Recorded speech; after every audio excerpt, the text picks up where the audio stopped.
La nuit se termine à peine lorsqu'à l'aube, les grues reprennent leur envol. Moins 3 degrés dehors, un ciel dégagé, un moment privilégié pour les bénévoles répartis sur une dizaine de sites autour du lac du Der. Leur mission, compter le nombre de grues qui reprennent route vers le nord. En ce moment, c'est une période assez particulière. C'est ce qu'on appelle la migration prénuptiale. Donc, des grues sont restées tout l'hiver sur le lac du Der, mais d'autres se trouvaient en Espagne pendant l'hiver ou dans le sud-ouest.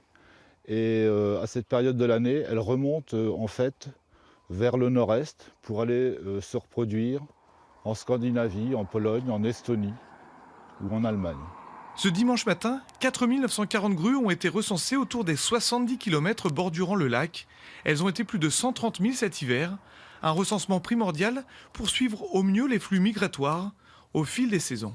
On a plus de 40 ans de chiffres maintenant, d'avoir une évolution de la population, de savoir si c'est une espèce qui se porte bien, qui a des difficultés, qui connaît des paliers, et éventuellement d'établir des stratégies si on s'aperçoit qu'il y a des difficultés pour cette population-là.